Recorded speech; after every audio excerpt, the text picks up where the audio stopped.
It's Jedediah Collins. With me always, the frugal athlete, Mr. Amobi Okugo.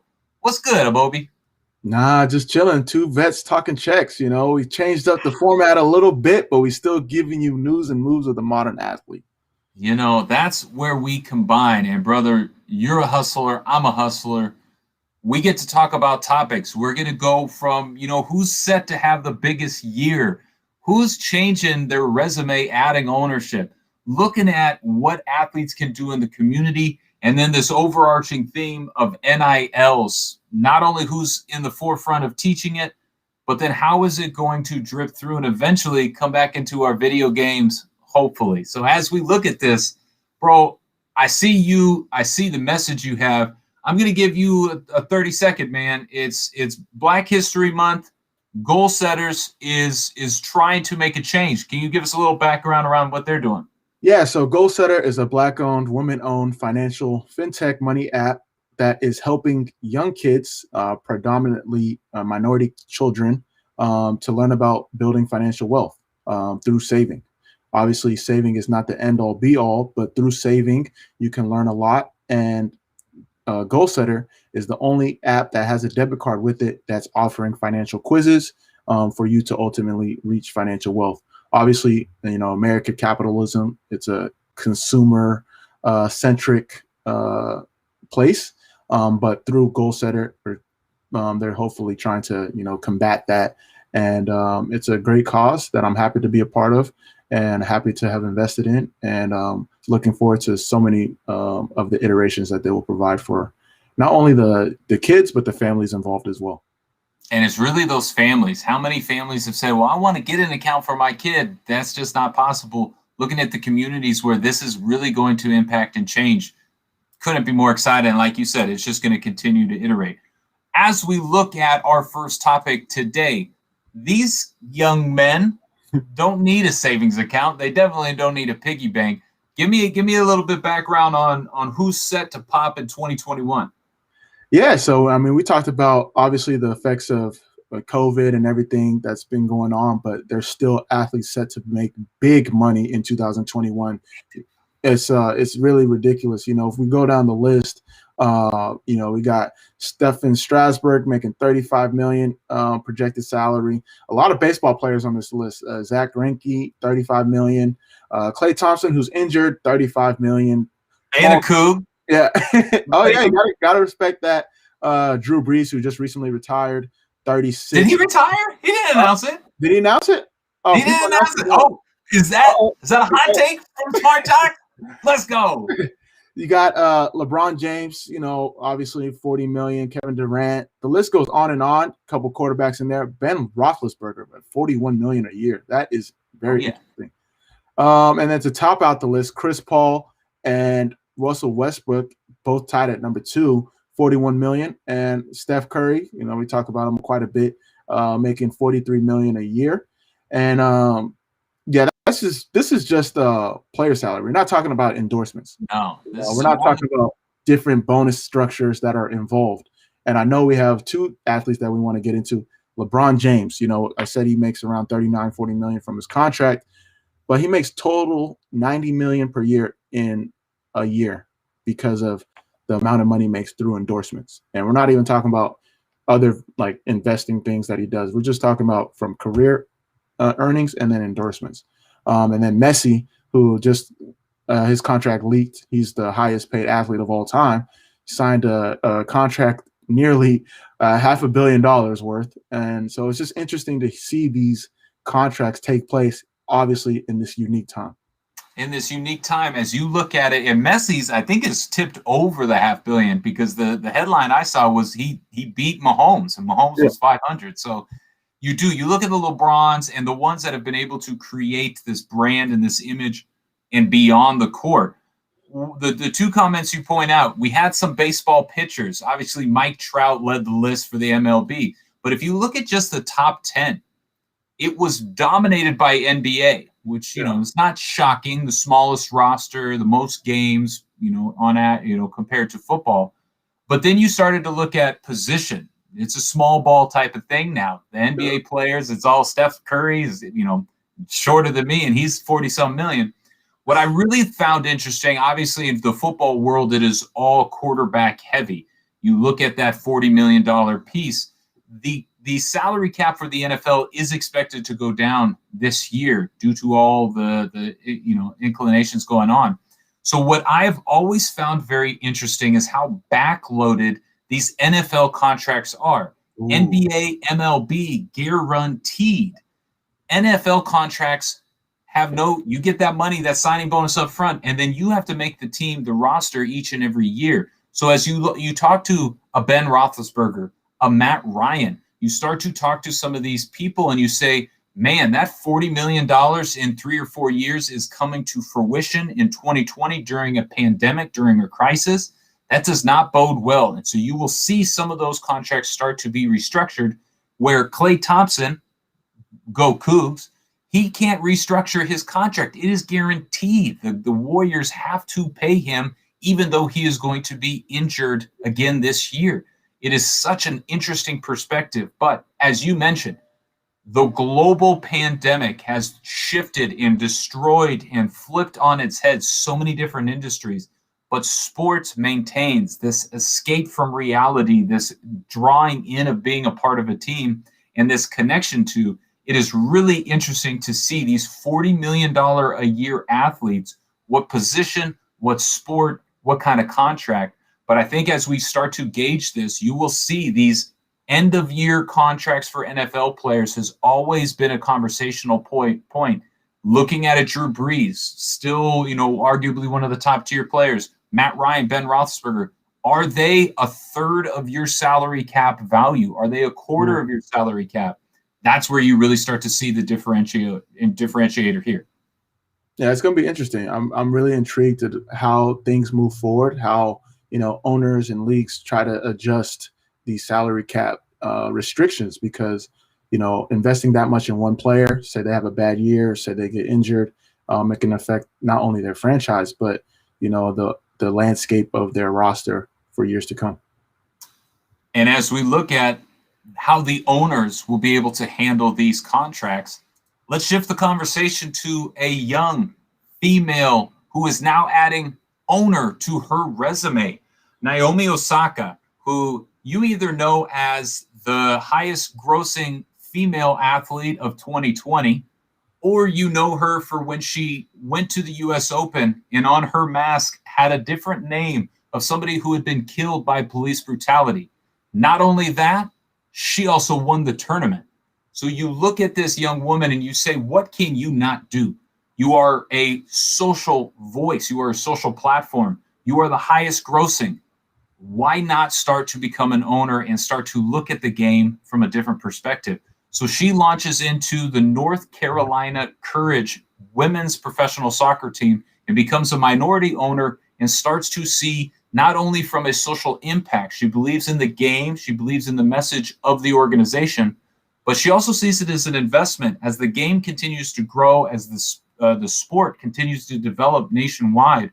It is getting nothing but more and more attention, and these young female athletes are really finding their voice in connecting the community across the country. What most impressed you about this headline? For me, it's just Naomi adding into her portfolio. Naomi Osaka is probably the most marketable woman athlete right now in the game today, just because of not only her ethnicity, being Japanese and African American or Haitian American, however you want to define it, and then a tennis star, kind of taking the mantle from Serena Williams. She just recently signed like a 7-figure deal with Louis Vuitton. She's done a bunch of other deals, but now adding ownership to her plate, it's just her expanding and diversifying and like looking at different trends. And she has a good team around her. If you follow her career, she's doing things the right way. So I'm definitely interested to see kind of the plan of how involved she's going to be from the NWSL standpoint. But I do think that was a good play on her part. Absolutely. And as you mentioned, she's getting it on the court. She's getting it through endorsements. And to add that diversifier, to add equity to her resume, to start to see herself not only as an income stream, but as a growth of a company. I will also add the tax implications of that is also a good diversifier for her. So as you look at it, you got to pay taxes. It ain't a problem, but she will be able to start taking advantage and seeing a different source and seeing just a different way of evaluating talent, evaluating sports, and evaluating business. I think that is, the one model we all need to do is jump into that driver's seat and see what real decisions have to be made. And you and I both know as young entrepreneurs, it is a vastly different game when you start to measure the dollars and dimes that go out the door to run a business. And she's going to be introduced to that. And I wanted to make a quick point. Shout out to, the women's and girls. It's in sports. It's a national holiday. So, we wanted to highlight Naomi, not only for, what she done, but, as an example to, any woman athlete, especially from the money management perspective that we talk about. And that's what's really interesting. As we transition, you start talking about Naomi's team. We're talking about females in sports. I personally believe, and this is a topic we will discuss here in a moment, as NILs, name, image, and likeness really comes up. Personally, I think the female athletes are going to benefit the most. Why? Because the audience is there, but they haven't had a unifier. They haven't had this way to capitalize on the community. Their community is built, but they need this platform. They need a way to do it. And young female athletes right now are the social media influencers, even more than the males to some degree, because they know who their audience is. And as you look at it, I really think you're absolutely right. That is a great highlight to mention today. That's a great point. So to that point, this is something that you were very passionate about, athletes and their passions. We talk about the one team. One team started by the NFL, PA. They are licensing and joining partners to connect athletes with community initiatives and impact investing. So obviously you've been part of the NFLPA, as a player yourself. So talk about what this means and how it's going to, help transition or give leverage to, not only the players in the NFL, but the partners that they're using. I know. Go ahead. Well, I was going to say, and so as you mentioned NFL, and it's immediate, boom, there it is. MLS is in this. Major League Baseball is in this. WNBA is in this. The women's national team. So as you look at the list, they are truly trying to find where are our professional athletes who want a voice, and that voice is intended to impact.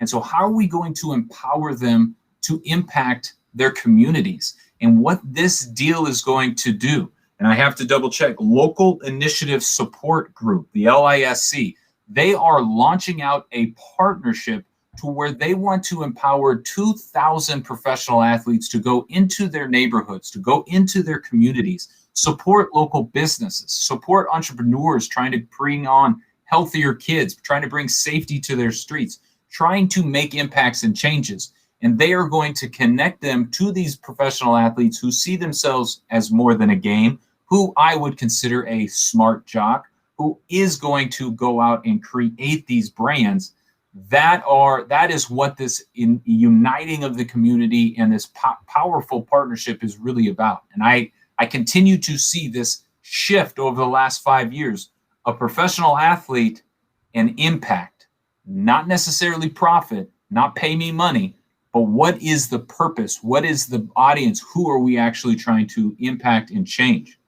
No, that's what it's all about. At the end of the day, more impact means, you're providing more value, and more value will ultimately, if you are into that, create more money. What I love about one team is that they're using the, collection of the group, closed fist, punches harder than, open hands. So with that, I think a lot of opportunities can come of that. I think a lot of opportunities are going to come as you continue to see 10x $billion a movement to close that racial and wealth gap is going to be had by the group in the audience we love and support as athletes. So you're absolutely right. That closed fist is getting not only bigger, but tighter. And as you look at it, we're looking at community impact. We've already mentioned the idea of the one of the young females who is defining their brand, that list. And now we're starting to look at the collaborations that are going to go on college campuses. Open Doors now taking in Barlow, Jeremy Barlow, one of the names in kind of sports business of the last 10 years for his content, for his courses, for his messaging around brands. And as you see Open Doors come out and say, we want to be the NIL's leader, name, image, likeness. You come to us to not only see the landscape, to see how students can learn it, see how the student can profit from it, and to see how students can use it. What did you think about this partnership? Where do you see this going? And do you see this as a solution? Yeah, I really like the partnership. Open Doors, the founders out there, Blake and Adi, people I really respect and doing great things. And then Jeremy Darlow, I've read all 3 of his books. Highly recommend if you guys haven't, read those. For them to partner as 2 kind of leaders in the space, it's great, because at the end of the day, it's helping the student athletes. And at the end of the day, the student athletes are new to this. No one has really. Everyone's talked about it. Everyone's talked about it, like the possibilities of what you can and cannot do.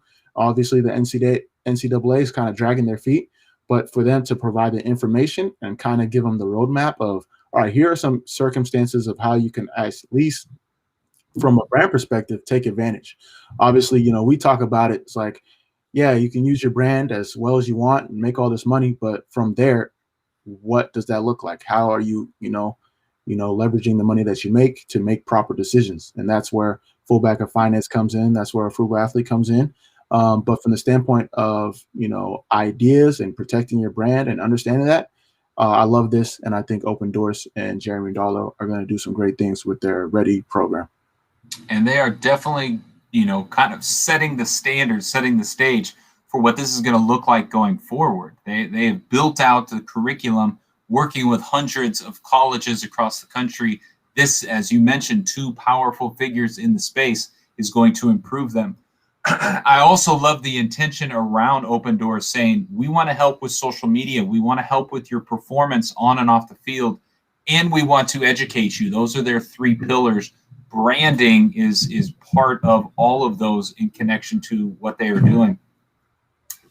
We will see when the NCAA is forced into a room to make these kinds of decisions. As we look at it, though, the world seems to have said it is already a foregone conclusion. We are already expecting this to be coming and come to fruition. You will see this in our last story around the NCAA football video game. This is one that in 2014 saw its last edition, as Michigan's Denard Robinson was the cover and profile 7 years ago now. And that was the last of the NCAA football game we saw. Now, this is a game I obviously had some personal interest in.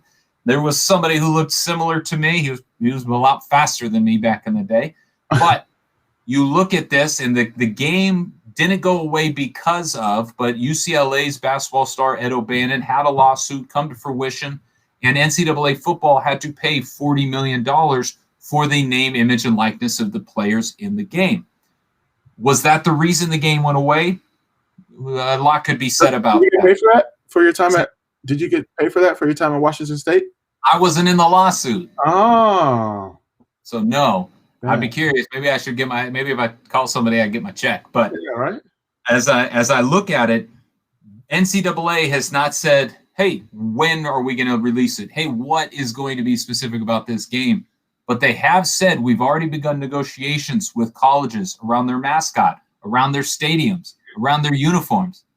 So the school, but not the players. Oh, that's wow. What's interesting.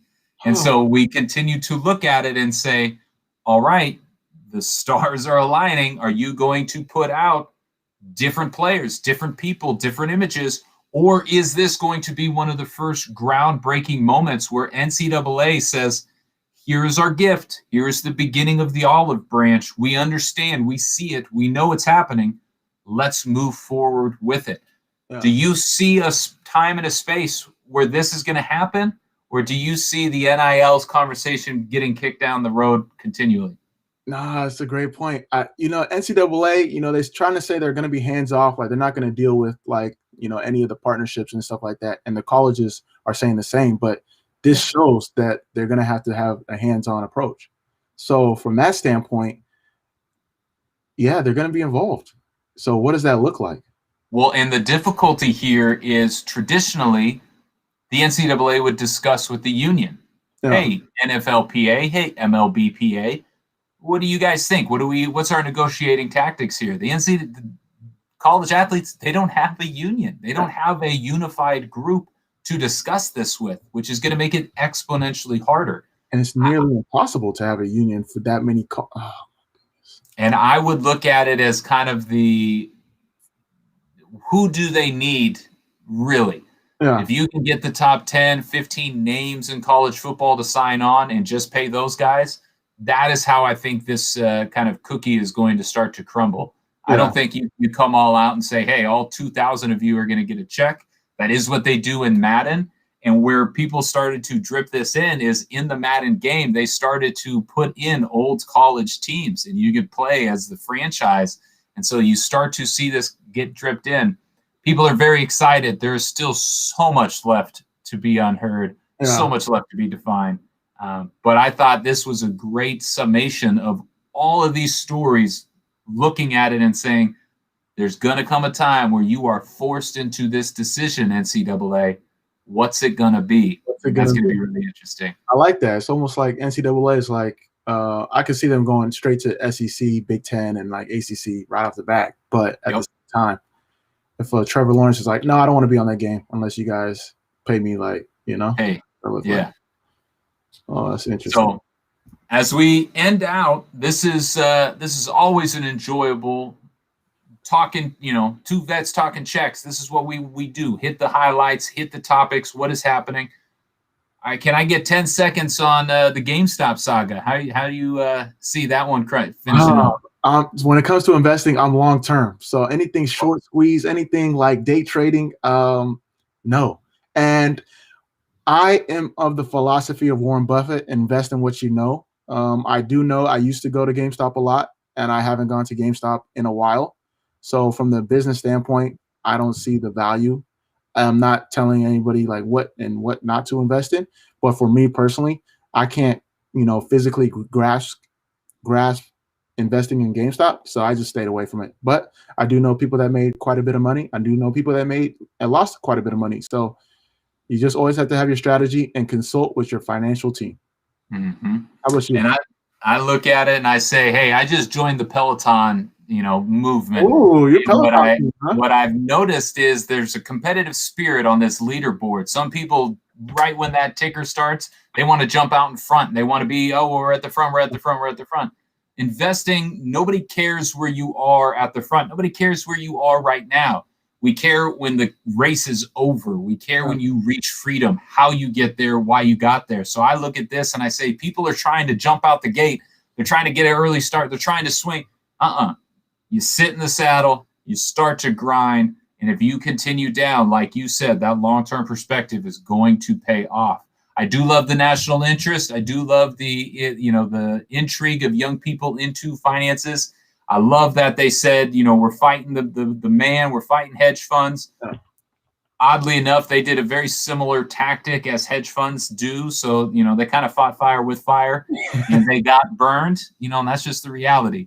But I thought it was a really interesting storyline to follow and, just more to come from that. But brother, we got it in. Yeah, got it in. Two vets talking checks. Smart ass jocks. Let's go. Next Wednesday. Catch y'all next Wednesday.